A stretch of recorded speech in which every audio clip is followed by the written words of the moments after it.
And then just coming home to ourselves, like spiritually, it's like these are children. I'm speaking about them as children, though those of us are highly sensitive too. They are people who have come here to change the world, right? So Mhm. those of us in our generation really identify with like, I'm here to break the cycle, right? These kids are coming in and saying, I don't even need to break the cycle because I'm not even gonna conform. I'm not even gonna try I and couldn't fit get in the buy-in in the boxes. first place. We're not even playing that game. Like, Welcome to Spiritual Rockstar Podcast, where world changing spiritual entrepreneurs come to deeply awaken the power within to bring forth their greatest purpose, while enjoying being in tune with all life and real wealth in all aspects of their lives. I'm your host, Daniel John Hanneman.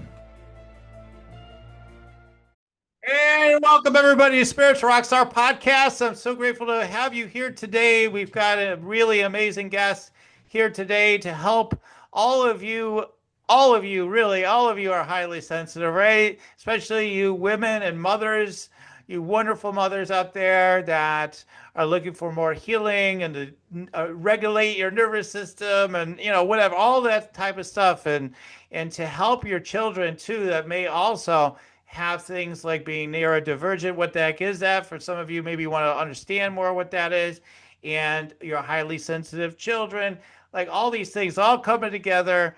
And Dr. Nicole has all been a part of that, has lived the experience, and is teaches this to others. So I'm so grateful to have you on the show, Dr. Nicole. thank you so much. I'm happy to be here today.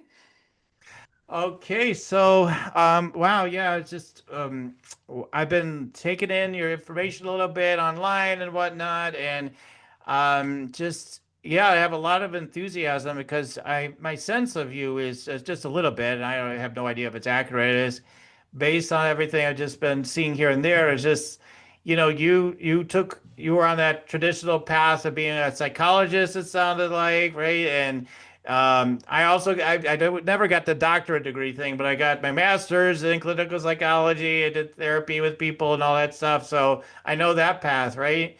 And then branched out online and everything. But it sounded like you were on this path, and then you had like these revelations of spiritual awakening, it seems like, that happened in the midst of doing probably your own inner work and working with others and whatnot. So I'd love to hear a little bit about your story. Sure. So I actually started on a path that's much different than the typical therapist path. So I Hmm. am Cool. Jungian trained, which what that Hmm. means is it's Carl Jung's work. So I'm a depth psychologist. Yes. Oh, nice. So most people don't know what that means. So I explain it this way. I say, where most therapists and clinicians are taught to see symptoms such as depression and anxiety as something to eradicate or get rid of, I have been taught to hold space for the questions of what does the soul want? What is that symptom teaching us? What is it Hmm. guiding us toward in our life? So I started at a school that teaches in a way that 1 to 2% of America are taught already. But of course, I didn't really know what that meant until I started going through the psychoactive journey myself. Hmm. And certainly part of that experience was realizing that the clients that I was seeing were holding pieces of myself, right? And specifically at that time, trauma that I had not resolved within myself. And so that was the beginning of kind of opening up something probably a little bit deeper than I thought was going to happen in being a therapist. Many of us who are healers, advocates, teachers, nurses, like those of us in those roles, we're often doing that work, not always, but I don't want to say unconsciously, but the unconscious place is there's something that's not healed within us, right? And so we're really reaching out to create the care that we need for Hmm. others. Right. So the process of becoming a therapist for me was certainly realizing, okay, I need to open some doors myself and go through, the underworld journey myself in order to show up for others. So I am a deeply embodied therapist. I have walked the plank. Hmm. And that came through and about probably, I don't know how many years before I became a mother. So I had already really gotten into, depth psychology. I practiced very holistically, very spiritually minded, definitely found through healing, as you were sharing, like for me, I learned that once we heal and we meet sort of those like foundational places of healing, we start to, and I don't push this on anybody, your audience will feel aligned, but I started to notice that we naturally start to awaken. We start to open to something more. So I was already a very spiritual practitioner, and then I became a mother. And ironically, even though not in the end, but at the end of well, I wrote a book called The Art of Chaos, and it's actually in the process of it's sitting with publishers now. So we're in that process. So when I came to the end of that book, so of course we're not at the end of the story, I actually had really come to a place where I had to integrate both, actually. Like I went into being a mother from this deeply spiritual place of like, I have so many tools and resources, like I've got this. And even if there's like a moment where my therapeutic resource doesn't work, I will be able to, energetically shift the state. Or like I felt so resourced going in. And, God, spirit, higher, whatever you want to call it, just like anybody, any other mother called me to my initiation. And instead, I was given, what I found to be extraordinarily challenging, which was autism, ADHD. We've had some other diagnoses thrown at us, but a very, very, very complex situation with one of my children in particular. Mhm. So that work actually led me into going into neuroscience and realizing that everything that I had been taught as a psychologist was for the neurotypical mind and learning more about my nervous system and how highly sensitive I am, etc. So that's just a little bit of the story. The story always kind of comes through however it does in the moment. So that's what I'm bringing to you today. Oh, wonderful. Yeah. Wow. Yeah, I didn't know those things. I just saw, well, you were a psychologist, and, I didn't know that you started actually with Jungian and all that stuff. And so that's really, I think that's so cool because I didn't start with that. And I started with more just all the, okay, we got CBT, we got this, we got Hmm. all the different things, right? And working with that. And I wasn't into spirituality, so to speak, at the time when I was going through that. I was just trying to figure people out, like, what the heck's going on with people? Including Yeah. myself, Hmm. Yeah. having with anxiety and depression and all that stuff, and I would say, being called Mr. Invisible by a classmate and whatnot. Like, yeah, Mm. just like a fade into the walls because I was just that quiet and to myself, especially by the time probably a lot of reasons, but like after a while, it's like, oh my God, I'm still caught in this prison of this type of system. Like, get me out of here by the time I get to Hmm. be a teenager, right? So when I started discovering more about with spirituality, metaphysics and everything, I was like, finally, something that's truly more empowering, and Yeah. like psychology is very helpful. I mean, but like this is more deeply empowering, the spiritual aspect and the metaphysics and everything. So for me, Yeah. and so it's like coming back home, just something I knew from past lives, and all that stuff is true too for me. And I think I think it's interesting. Like you said, well, everything they teach, even within the Jungian, which is supposed to be like, well, this is more deep. This is depth psychology. This is real stuff. This is really getting at it, Hmm. that's even for more than neurotypical, right? And so I think that's fascinating because honestly, like people have given me definitions, right, of what neurodivergence is, and but honestly, if somebody were to put me on a spot and what does that actually mean? Like, I think I still would struggle to define it well. So, Yeah. does it really mean to be neurodivergent? How prevalent is it? Prevalence rate, please, Mrs. Clinician, right? It's fun to talk about that stuff. Yeah, Yeah, yeah. I'm like, okay, so you're putting me on the spot. It's an a it's little bit, it's a little a bit. it's a so I'm a very comfortable person stepping into uncomfortable places. And I will be honest when I say it's an uncomfortable question to answer. I'm okay with it, but it's Yeah. uncomfortable because I feel like there is a very spiritual, existential minded answer. And then there's also a very sound clinical answer. And I think that what I learned in becoming a mother and on this journey is that both matter. Mhm. Because there's certain aspects, let's say, of like ADHD. Like I worked with a kid the other day, a college kid, right? And it's like parents are putting all this pressure on him. I mean, I've done this same pattern so many times. And child feels like, they're lazy, they're procrastinating, they're just not getting anything done. They can't get out of bed in the morning, right? And it's like, okay, well, from a clinical perspective, I think ADHD is worth knowing about and understanding because your brain is working in a different way, meaning you have problems initiating task, right? So if you have a hard time getting out of bed in the morning to get to your class or work, the best thing you can do is just tell yourself or write yourself a note, even feet on the floor. That's all I have to do is get my feet on the floor, right? Because then you're interrupting the challenges with executive functioning, which are then causing freeze in the brain and are causing your nervous system to shut down. You're not getting anything done. So there's usefulness in understanding, like, hey, I'm not lazy. I'm not procrastinating. I'm not just like someone who doesn't get out of bed in the morning, right? There's so much usefulness, I think, to the clinical aspect of it. And the spiritual existential side of like just ADHD, for instance, is to me what I think is really beautiful is, like you mentioned, we're highly sensitive souls. I'm certainly in that realm. We're highly sensitive beings. We have highly, highly sensitive states and nervous systems. And Mhm. we also process more information. Streams of consciousness are flowing through us at the same time. So, Mhm. I'm not somebody who can go, I mean, I've made the joke multiple times. It's actually a true story. It's not a joke. I've told this story.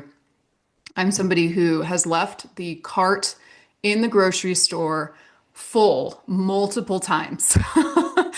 I've never done that. I've done some weird stuff, but not that particular one.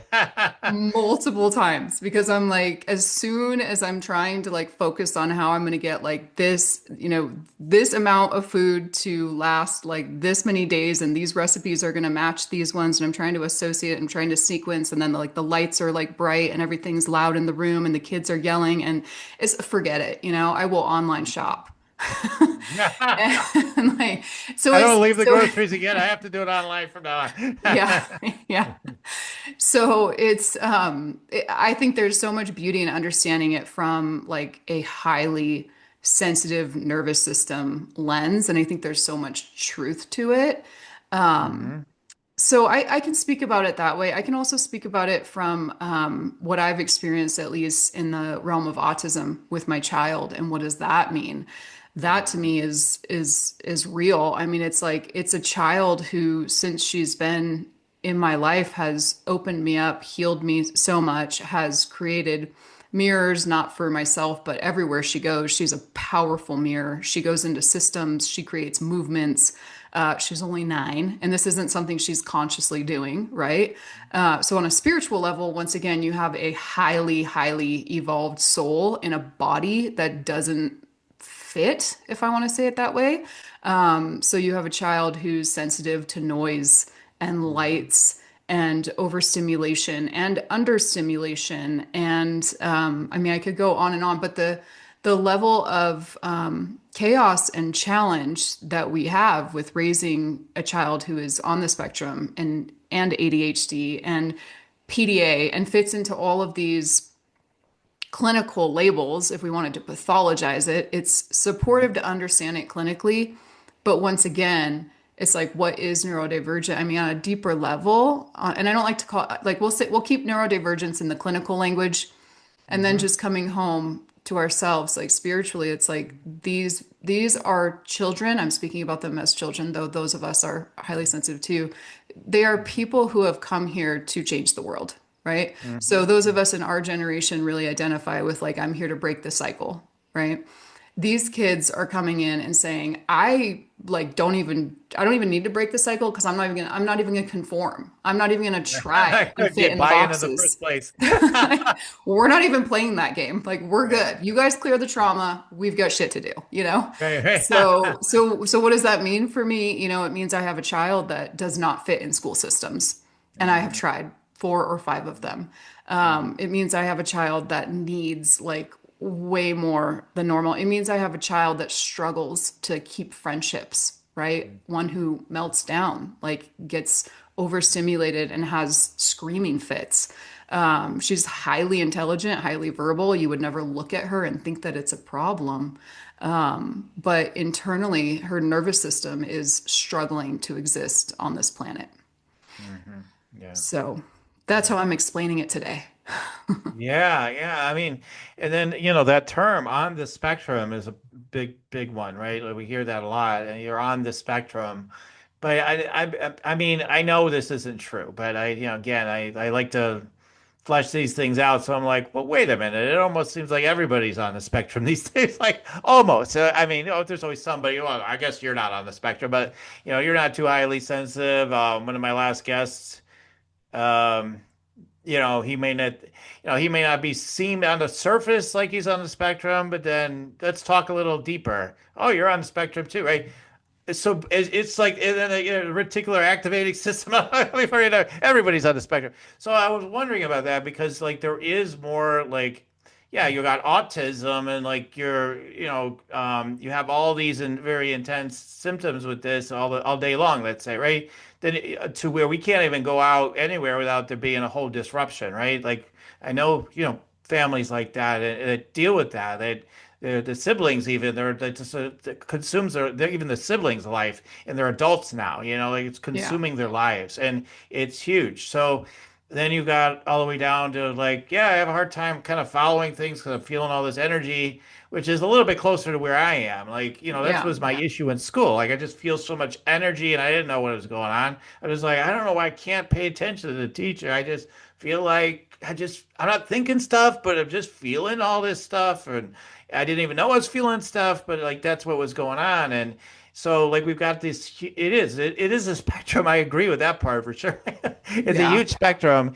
And so it's a matter of like starting to realize like I think a lot more people are highly sensitive than we ever realized before is what I'm beginning to notice. Yeah. I mean, and I would even argue to say, like, probably everyone is highly sensitive. I mean, we're Yeah, souls trying to yeah, exist on this yeah. toxic earth in many ways, right? In these Mm, bodies. So, I don't have the answer as to like, are there those of us that are like, maybe the more we awaken, the more aware we become. Certainly, as a mother, I feel like I'm extraordinarily, I mean, I was sensitive before, but I mean, I'm profoundly sensitive after mhm, becoming a mother too. So, I don't know. I mean, I think that the language comes from like, men in white coats somewhere, right? Like, who is it to like decide that highly sensitive beings are like on an autism spectrum when what is also on the autism spectrum is like a severely disabled human being at one edge, right? So I mean, I hear you. I don't align with it either. I think it's pathologizing and it's mhm. minimizing and it's putting us in places where, it's like woo woo to be like speaking, this way. But I think that that's where we are personally, like as a world. It's like we're in this huge split. Mhm. And, I use the heroine's journey, which is a very like Jungian thing to do, is to bring mythology into the room and talk about, most people know the hero's journey, but the heroine's journey is about like healing the split and finding what's within. Mhm. So I think that we are going through that process as a collective, as we are in a place where we need to heal the split. We need to honor, the clinical side of, for me, Mhm. what that looked like, and it's hard to admit and even speak to, like being such a holistic person and getting to a place where like I realized like I need to bring medication into my child's life because the level of suffering at which she is experiencing, no matter how divine her energy is and how sensitive she is, like she's experiencing her life traumatically, right? And that's Mhm. heartbreaking to me. So, but a very, very long dark night of the soul journey for me to like lean towards something like that. But once again, it taught me, and I'm not saying I'm like a huge proponent of medication because I'm not, but it taught me that like we are in this split and we need to honor both, right? And we have this huge war right now of like science and spirit, and it is both. Mhm. It's psychology and spirituality. It's both. Right. Do you want to meditate and make money? Let it be simple. Let it be easy. Let it be fun. Go to yoursacredpurpose.com and get your free meditate, make money meditation today. Yeah. Good point. I mean, that's one of the things that got me out of doing therapy, in part, at least on a mental level. Like I'm like, what? You're a narcissist. You're a borderline. You're a this. You're a that. And it's just like, okay, I get the power of diagnosis, but I also it is a helpful tool potentially, right? But I also see it as, yeah, the usual stigmatizing, limiting, because we have to define it all, right? This is what I mean, right? And I Yeah. think like we can't see deeper into somebody, right? So like that was always something I had an issue with. So when someone says like, well, yeah, I've been adults too, and children, but as well, but now, but which is been more common historically. I feel like more adults are testing for ADHD, They almost kids. are. I feel like They everybody wants to are. know, do I got it? Do I got it? Yeah. It's like, okay, now that you know you got it, now how do you, are you using any information to improve your life? Is my thing. Like you can know you have something, okay, but that's only like, okay, good. It's kind of comforting. Like, oh, I have this awareness. I do have this thing. I'm not crazy, right?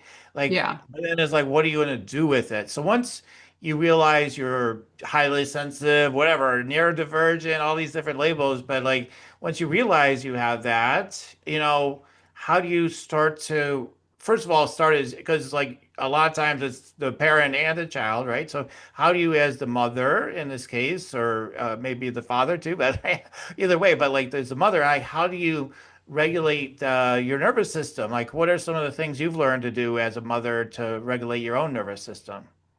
Yeah. So I was going to say that for sure. When you're speaking about that, I'm like, okay, what do you do? Well, you start learning to regulate, right? Because it's like, Yeah. it is really intense out there. And then Yeah. therefore in here, I think that there's different things you can do as far as like bringing tools in for regulation. And we can talk about that. I think as a parent, and this is what I've written a lot about too, especially in my book, is the experience of parenting, and I'm sure this can apply in other ways too, but I'm going to speak about it as a parent. I believe that our nervous system, and when we're experiencing chaos, distress, like whatever it is that's coming up in us, I believe that, especially chaos, it's leading us towards truth. Like it's actually an inner compass that we're not supposed to, just like depression or anxiety, just like exile and cut off, get rid of, medicate, eradicate, right? It's more like, what is the truth?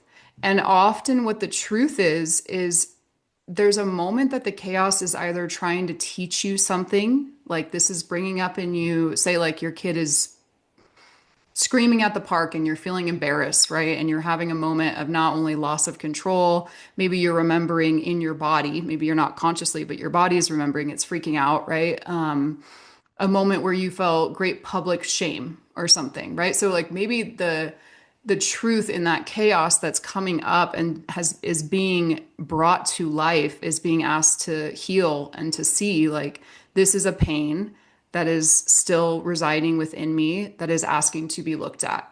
So I think there's an important distinction between like what is happening in the moment. Like, yes, we can regulate, like, okay, go to your car and take like 5 deep breaths. Like, that's cool. But like, maybe there's something deeper happening that you're being invited to witness and be with. And then sometimes it's just being highly sensitive, right? So it's like, Mhm. okay, is this a moment where there's something that's teaching me about chaos or I'm sorry, about like myself? Or is it maybe teaching me about, well, it's always about the self, right? So like, or is it maybe teaching me about self-abandonment, right? I'm staying at that park. I'm moving through all of these difficult sensations because I don't want to feel embarrassed. I don't want to grab my kid and have them like scream while I'm bringing them to the car because that would humiliate me, but I'm suffering in my body.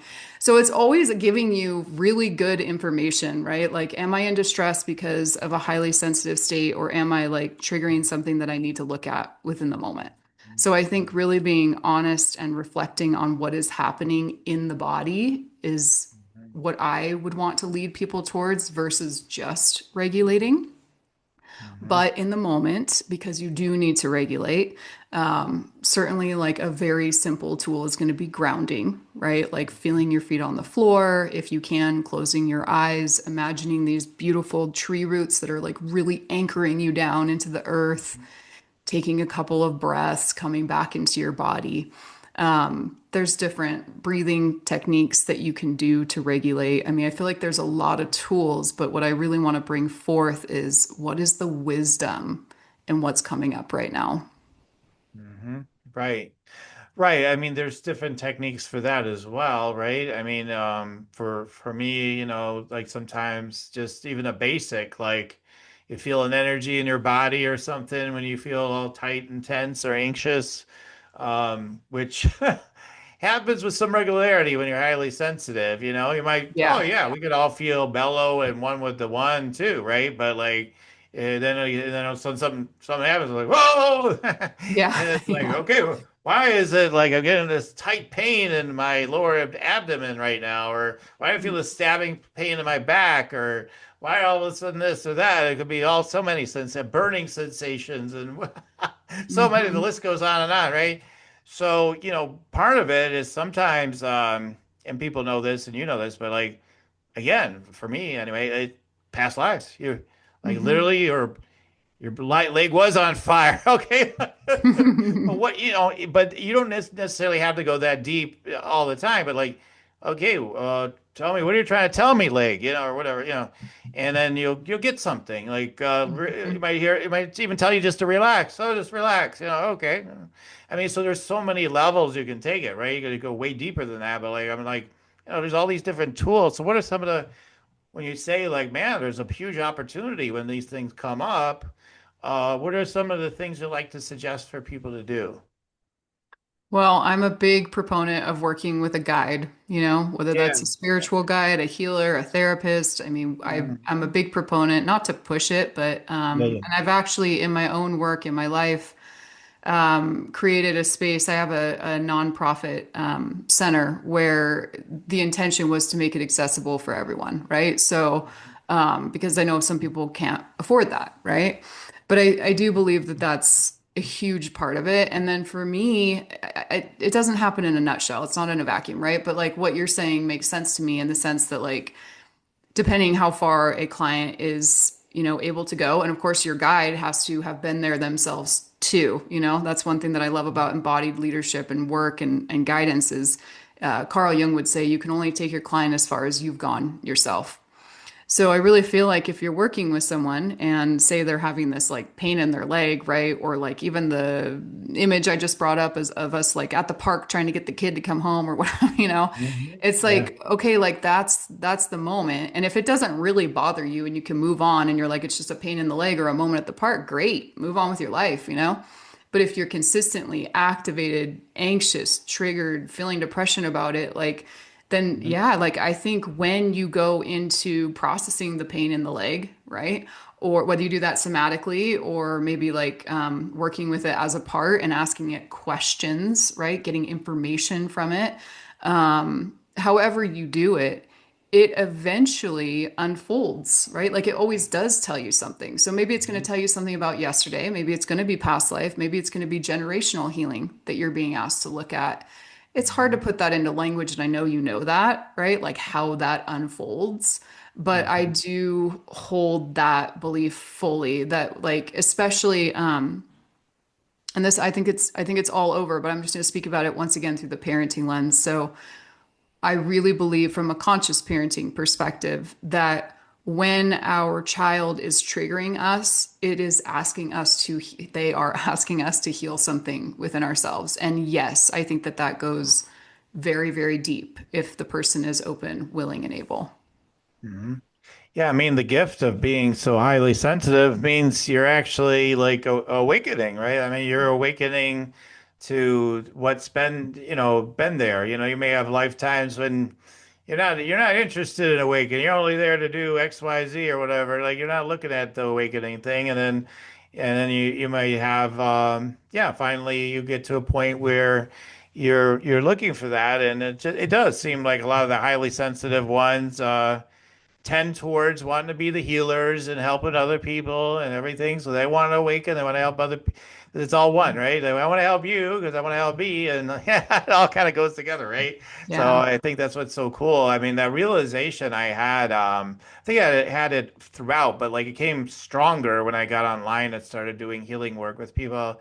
Was just a feeling of like, what? I'm getting paid just to help other people to Mhm. shift while I'm shifting at the same time.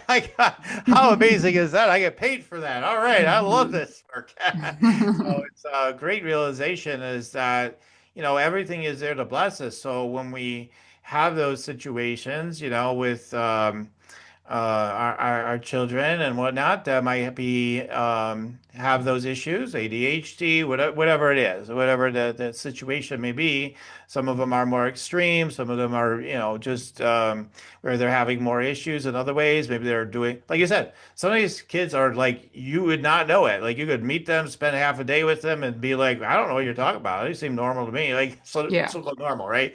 I'm just Yeah. saying, like they seem just man, they're actually really smart. I mean, Hmm.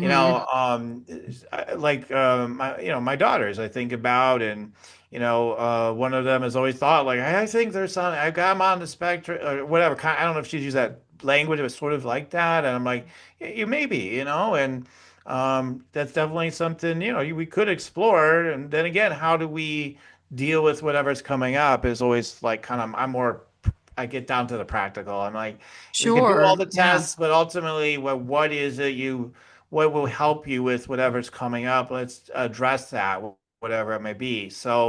Um, so yeah, so as far as like that direct aspect, there's like dealing with yourself, but then there's dealing with those situations that come up where maybe there's the outburst, or there's just they're overstimulated. So then maybe they're shutting down, or maybe they're like a huge emotions, like, Mom, I can't do it anymore. I got to start this whole life all over again. And I mean, dramatic things like that can happen, and then, sometimes like it goes away, right? Then they're fine. Like, oh, I'm fine now. Don't worry about it, right? And what? Like, so how do you deal with it? Because it could be a roller coaster, with those type of energies when they get really intense. How do you help maybe guide the child? I know you're like, yeah, we need help, right? We need someone like you, but Hmm. like outside of that, like what are some basic, tips? Yeah. I mean, I think it really depends. I want to say, the kids that you have the experience with, like you're sharing, where you're like, you could find out, right? And then how's that going to support you? That's the right question to ask. And if it is going to support them, great. Like kids that need like IEPs or something. And the wonderful thing is that if you do feel like you or or your child has ADHD symptoms, and something like an IEP would be supportive. These are usually school age, right? But like even college kids, if you feel like it's going to be supportive, right, to have like support with like task initiation, executive functioning, time sequencing, like things like that, then like it can be helpful to get that report. And the cool thing is I think, actually don't quote me on this, but I think every school has the ability to do that for free. Like I think you have a child psychologist on board. Sure.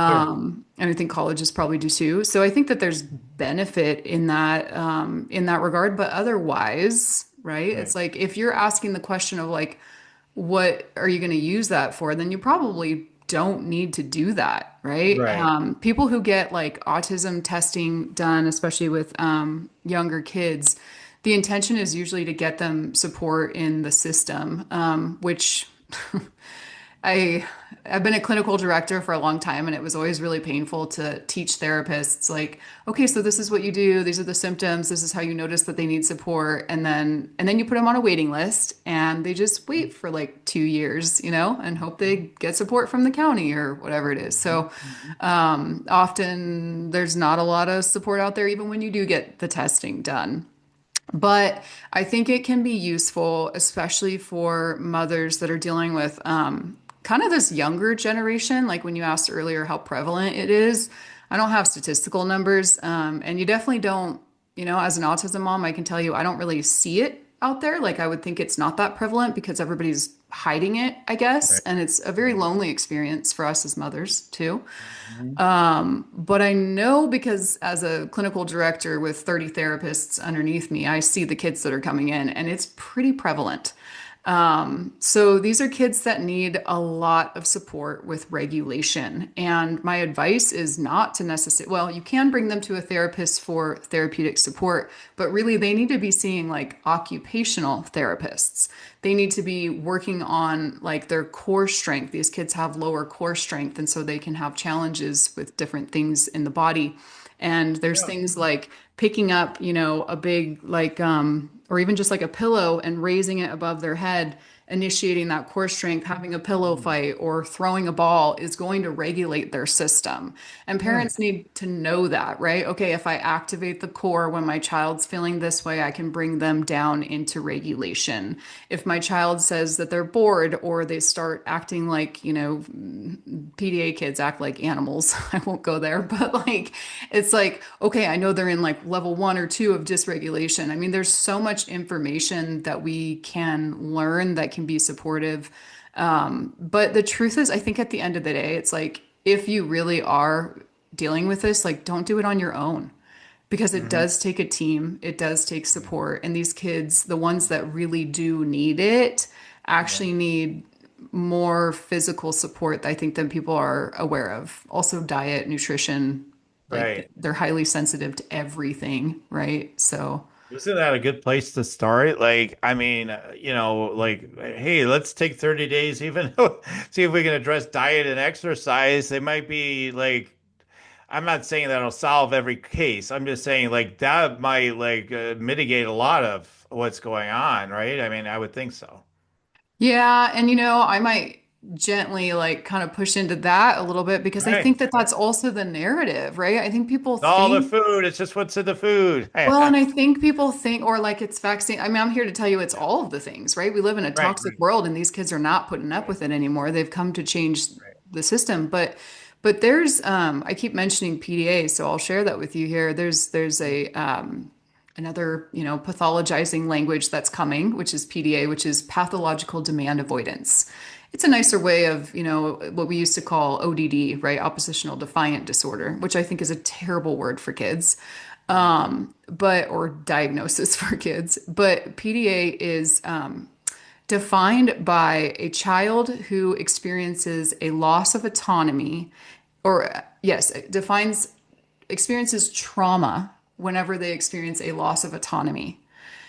That might sound crazy, but I can tell you it's real and it's wild to try and raise a kid like that, right? Mm. So, like, in a world where we're taught that like parents are in charge and parents are gonna, give you a routine or even tell you to get up in the morning and get ready for school, a child who has transition issues, executive function issues, which is like the ability to like, sequence the events of the things that we need to do in order to get out. And then we have transition issues that come in, which make it nearly impossible to get from one event to the next without a 45-minute meltdown. like, and then we got to get kids like through like waking up, brushing their teeth, putting on their clothes, eating their breakfast. Like for parents who aren't dealing with this, I can speak for those of us who are and say like you don't get it. Like it actually is like so flippin' hard. And then you have the PDA kids that are defined pathologically by saying loss of autonomy. So any kind of demand. So asking them to do anything can actually trigger a sympathetic state in their nervous system and throw them into like total chaos. So I always make the joke. I say, you know what? If you saw me in real life, you probably just think I was a shitty mom, right? Because I'm a low demand parent with this one Right. child because I have to choose how many things I'm going to overstimulate her by, how many times I'm going to trigger her and exhaust her and throw her into a sympathetic state Yeah. before we get out the door. Right, exactly. It's like some people I know. You don't want to say too much to trigger them because you don't know if you want to deal with all that, Pick your right? battles. Right, exactly. I mean, you have to watch, and not every single person that knows me be like, yeah, do you see me that way?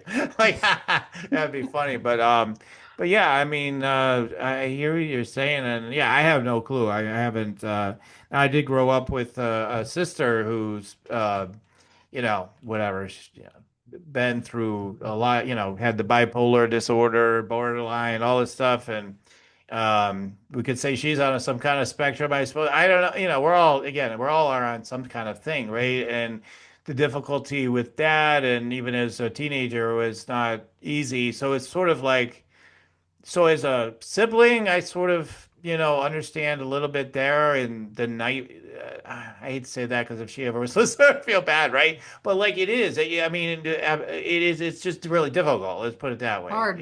It's so Yeah. difficult because Yeah. you don't know what to do. They're in and out of the hospital constantly and all that stuff. And really, what she is she is. She's extraordinarily sensitive. I mean, people think I'm tuned in. She's like beyond tuned in, but it's all fragmented, and it's not my lot in life to save her, so to speak, and help her to figure it all out. But like, it's part of it, like it's all this you can just sense it in someone, right? And it's so, I mean, when we can start realizing, well, maybe the reason why they seem so wild in the presentation or how they what they talk about, the things they come up with or whatever, right, is because they're just so overwhelmed by all the inputs they're getting, right? I mean, I would that's say that too. And like they really are like your world changers. Like they have, yeah. my child's never wanted to sit down and color with me, right? She wants to go, rescue the dolphins or something. And that sounds like simple and wonderful. And I can't tell you how hard that is as a parent when you're just like telling a kid that, like, no, we literally can't do that today. And then you're dealing with like eloping and chaos and whatever else because she wants to put all the things together to make that happen.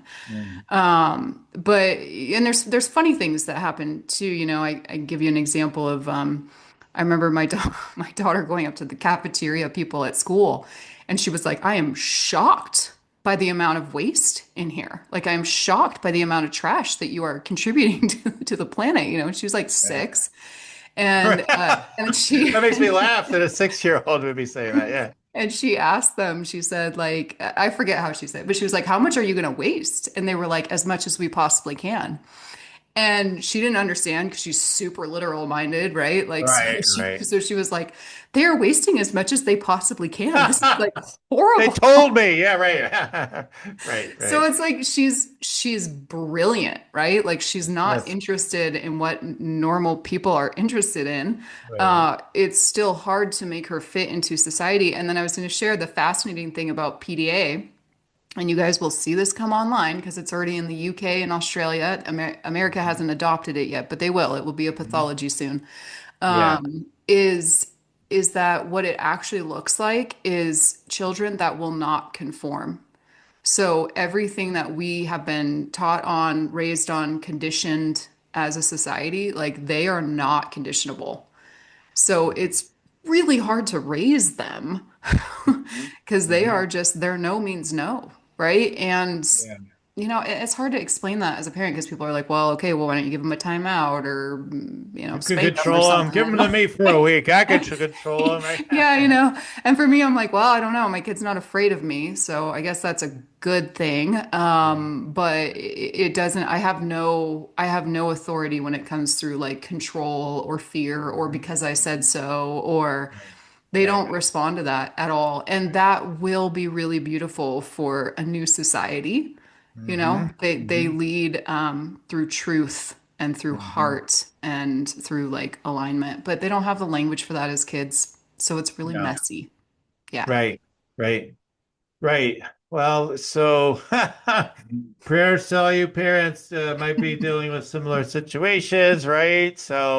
Um, so that's fascinating. Now that you have, because I heard you talking about this on something on YouTube.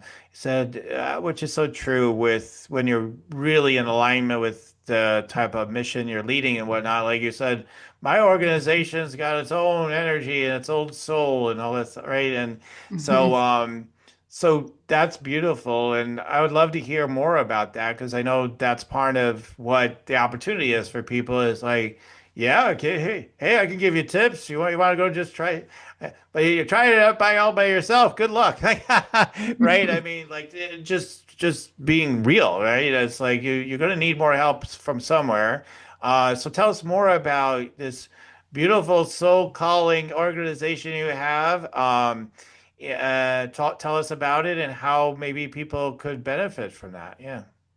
Yeah, so Sacred Path Holistic Therapy is a nonprofit collective where we work with therapists who are training to get their licenses. We're licensed in California and Nevada, so if you're not there, don't fret. But it's not for anyone who's not in California or Nevada because we do work. We have multiple offices in those places, and we do work online.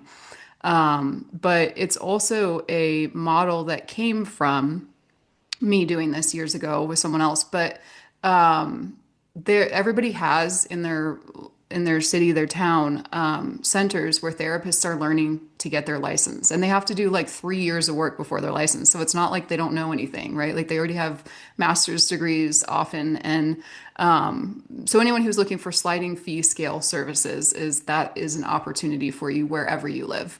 But Sacred Path, the really beautiful thing that I love about it is I chose to bring soul and spirituality to the mission right in the beginning. So we work with therapists that are either trained in the same background that I am or have their own spiritual development in such a way that we were interested in working with them. Mm. So we get to bring in, mind, body, and soul into the work, and we really love that. And yes, that's what I think of. Sacred Path is like its own being in that way. Like it kind of grows and does what it wants to do. And it's continued to grow and support and serve a lot of people. As far as working with parents of neurodivergent kiddos, some of us are able to do that in that capacity too. And I often will work with those therapists as a team. But I work with them individually or somebody like right on my staff, more at my level of expertise because it's a pretty high expertise. I feel like that's needed with the kind of kids that I'm raising. Right. And those people can reach out and find me, drnicoledolan.com. Mhm. Mhm. And those services are available that way. And I don't know if we've gotten to talk about it, but yeah, so I've written a book called The Art of Chaos. Yeah. And I'm really excited about it. It is a memoir where I share my journey of raising a child like this.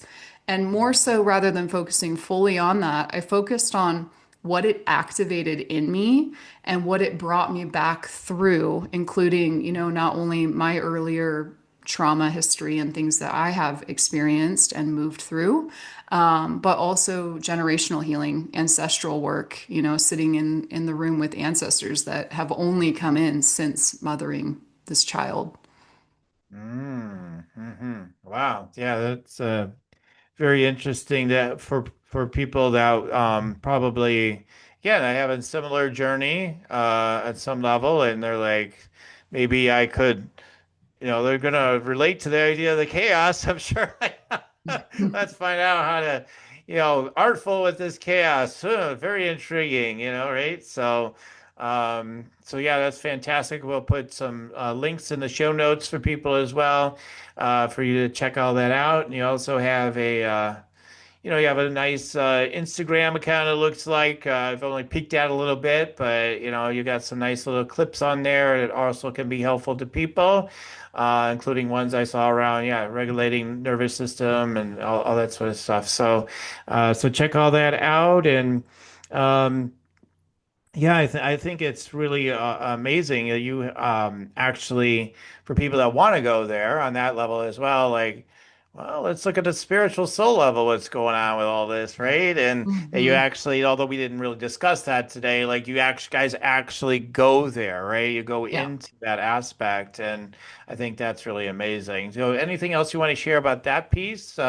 before we move on? Yeah, because I was just I curious can about just echo that and say that resonates with me 100%. I mean, that's where we started today, right? Where it's like, yeah, that. like what does the soul want and what is it teaching us? And intuitively, what came through when you were talking too, so I'll share this little Mhm. piece, Sure. is one of the things that chaos is teaching us, just one, is to stop abandoning ourselves. And those of us who are highly sensitive have Mhm. abandoned ourselves for a very long time, right? Like we've found ways that our nervous system doesn't make sense. It's being ridiculous. We need to override this feeling. And we Mhm. become masters at abandoning ourselves. And so, what happens when we really start to pay attention to our body is we start to really awaken to the point of like, not even just the spiritual awakening, right? But like coming into like the body, like the vessel that we are here on earth to live in and experience life through. It's not about just ascending out, right? It's about being here now. And the being here now shows up, I think, and integrates us even more spiritually, embodies us even more when we stop abandoning ourselves. So listen to your bodies. Yeah. Yeah, that's a great point because I mean, for spiritual seekers, yeah, usually the idea is let's get out of the body. We're done. There's too much trauma in there. I'm out of here. It Yep. feels better out of the body, right? And so that's a common thing with the scanning that I do, which we'll do soon. But like, is like, yeah, I'm seeing your energy doesn't want to be in the body so much, and but that you're right. That's where all the sense of wholeness and fulfillment comes is by allowing yourself to be in your body and yeah, to find to do the work and to find the peace and the wholeness that's right there. So Yeah. yeah, it's about descending, right, more than ascending. And I'm grateful for more voices like that in the world because there was so much for a long time and it's still out there. But like it's all about we're gonna get out of the body. We're gonna do like no, we gotta go deeper in. If anything, I mean, for sure, big time. So, Mhm. so I appreciate that balance. So, okay, guys. So we are going to get into the energy scan spotlight here. I just want to offer Nicole a couple of downloads. Dr. Nicole, you ready to receive some downloads for me? I'm ready. All right, and everybody, this will be intriguing for you, what comes through as well, but also there might be a message in it for you. All right, let me see what comes through. Let's take a moment.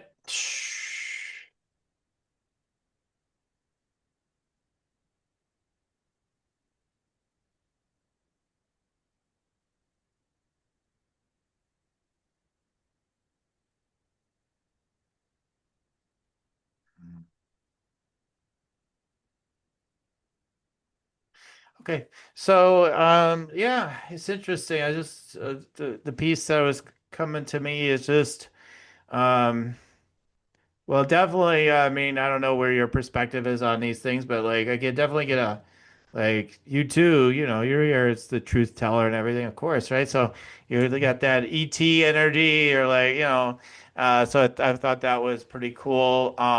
What does that mean? Well, like at some level you're connected to that, extraterrestrial sort of energy. Like, people argue, well, we're all ETs. Okay, but yeah, you're extra got that connection. And so I feel like, yeah, you were born actually a disruptor, but like I think that's part of your growth is like continuing to be a disruptor. And so when I look at that energy for you, I feel like um maybe wanted to be disruptive growing up a bit, but like, like most of us anyway, we just tend to conform. All right, well, you guys don't really know who I am, but all right, I'll play this part, right? Like, so I got that kind of vibe when I tuned into that. And then, but yeah, I mean, I think like part of you is sort of amused by it too. Like, oh, they think that, okay, whatever, right? Like, so I think like that's a story that you have is like people think this about me, but they have no clue. It's more like this, for better and worse. Like they think I've got it. Some people might think I got it together and I'm smart. Yeah, but then again, I've got this insecurity. I got it, whatever, all this stuff, right? And other people might see you as you got these problems. Everything like, yeah, but blah blah blah. No, I'm more than that. And like, whatever, right? So like, I sort of that was kind of what was coming to me at least. And so the opportunity to be able to have other people see you in all different ways and not want to be seen, after a while, get tired of it all, of course, right? Like just everybody get out, like so, like I just saw all these different things, and but I feel like yeah, you're really a good leader for the ET highly sensitive or whatever you want to call it, like types. Anyway, and to actually to be disruptive. I think like that's good for you actually, is to keep embracing that. Because you're a nice person, right? So, I don't want to upset anybody too much, right? But the more you're willing to show up just naturally as disruptive, the more powerful it'll be. So anyway, Hmm. so I just wanted to share those few things with you and just get your quick reflections on it. Anything you want Sure. to share? Yeah. Yeah. So we'll see if it's quick. I kind of just pay attention to what's coming up. What was most coming up when you're first sharing is I'm actually really comfortable and like actually love like my rebellious side. I actually expected myself to grow out of it, and I'm like, okay, we're still here. Right. So, all Yeah, yeah, right. yeah, So I've actually been really comfortable with being a disruptor and with yeah. being very rebellious. What was coming through was more this feeling of people have always felt, and at this point in my life, I kind of have it together, but people always felt like my whole life I had it together. I had it figured out. And Yeah. there was a part of me that did. I was in very disruptive, rebellious crowds, and people were worried about, parents and teachers were worried about me at points. And I was never worried because I was like, no, I'm good. Like I know I'm good. I have it together. I'll figure it out. Hmm. But the part where it really hurt growing up was like friends always felt like I had it figured out. I like Nicole will be fine, right? So like nobody really ever reached in to help me. Like everyone Right. just saw me as like so self-led, like I'm fine. And Hmm. so that came up when you shared that. It was like, no, I'm really comfortable with the rebel. But the Hmm. part of me that was really vulnerable and maybe wanted to be seen Hmm. sometimes Hmm. wasn't always seen. And the scene thing that you're getting with all the visibility and stuff is Hmm. I am in the process right now of working with, dream excellent representation, as far as like an agent who's working with my book. And my book really is going places. And yes, please follow me on Instagram because now I'm all of a sudden a psychologist who needs 60,000 followers. Hmm. Hmm. Right. That's Like, good. Yeah. so now I'm becoming part of this, like, I am becoming more visible. I am becoming more like, say more, speak more, come to these Right. shows and say these Right. things. And it does really bring its own journey with it, doesn't it? Yeah. Like you want to be seen and then it's also like vulnerable to be seen. Right. So, Right. yeah. Absolutely. Absolutely. I always wonder, like I was kind of referencing before, who the heck is listening to my podcast that, like what are they thinking? Like the people that aren't, are in my sphere, like my life, Hmm. things like that. So, but yeah, what I'm again, I always say like I need to bring a little clarification to how I bring the reading because then it's like, wait a minute, I'm comfortable with my rebel. But like what I'm saying is like, there is a part in there that's just like, no, everything's changing. Like, as much as you think maybe you have embraced that, I'm just saying there's more. It's like, Hmm. no, we need even more. We even this next evolution or whatever. Like, and I think the more, what I'm saying, the more, and maybe you understood the first time I said it, but like, I'm just saying, like, the more you actually let that thing stir more, the more good impact ultimately you'll have. And you may be judged like, believe she's kind of really difficult, like even Hmm. more than ever before would happen, right? So you might already think you're like that, but like I just was getting there was more. So I just wanted to clarify that one Well, and piece. when you say that, I get that like there's probably more in me as a mother, right? Because my Yeah, daughter maybe is there too. Yeah. extraordinarily rebellious Yeah. and disruptive in the world. And so Yeah. there's probably more comfort for me to get to where I allow that just to be because there is so much judgment about it and I Mhm. do my best with it, but it's hard when she's, screaming at me in front of the neighborhood or something. Like I have Right. to become more comfortable with this Right. is where she's at. This is what's happening for her, even if people can't see that. Right. Right. Yeah. Yeah. Yeah, lots of compassion for you and everyone that deals has that blessing. I want to say, really. I mean, of course, all the things I could look at in my life, like I said, like I mentioned things like my sister and whatnot, or whatever. I could mention other people too, but like bottom line is like it's so challenging, and yet I deal with some of this all the time, right? Like in my life, our relationships, and it's like, but yet they're the greatest blessing at the same time. As hard as right, so. It's like so, but yeah, much compassion to everybody and what you're dealing with, and with your children, and then the beauty of it. Congratulations at the same time. So, Yeah, yeah, all the yeah, things. yes, yes, yes. Yeah, yeah. So, okay. And then if anybody wants to check me out, go to yoursacredpurpose.com.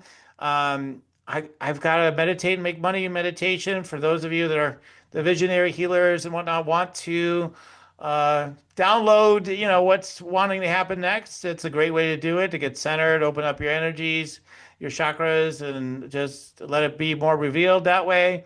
And I've had people use that as a foundation to help them to build their businesses. Or like, this is my business plan, it's working, like to listen to that meditation. So you can take advantage of that at yoursacredpurpose.com. And wait for my events. There'll be more and more events. I do energy scans, and I do energy scan training. I teach people to do this stuff. So there'll be more and more of that coming up. So everybody wants the energy scan. So make sure you go ahead and get onto the list so you're ready to get the notification. And then also, if you want to get a private consultation with me, you'll see that opportunity to do that around energy scanning and growing your business and all that sort of stuff on the website at yoursacredpurpose.com. All right. So I'd love to give you the last word, Dr. Nicole. Anything further you'd like to share with everybody today? I think I'm just saying thank you for having me here and sending the message to anyone who's listening who's really resonated with this, that you're not alone and that it really does take a village. And even though those are just sayings, until they are deeply embodied experiences, it is truth. And yeah, lean into your truth. Yes, I love it. So thank you. And I do trust and know it's been so helpful and beneficial for so many people that are listening in. So thank you so much. I really appreciate having you on the show today, Dr. Nicole. Yeah, thank you. All right. And for everyone listening in, keep on tuning in. We'll keep on rocking it here at Spirits for Rockstar Podcast. Till next time, everyone. For listening to Spirits for Rockstar Podcast. Stay tuned for our next upcoming new episodes each Wednesday and Saturday. Please be sure to subscribe, rate, and review to help us to serve you best. As a reminder, you can get your free Meditate and Make Money meditation at www.yoursacredpurpose.com to rock your sacred purpose. Goodbye for now, everybody.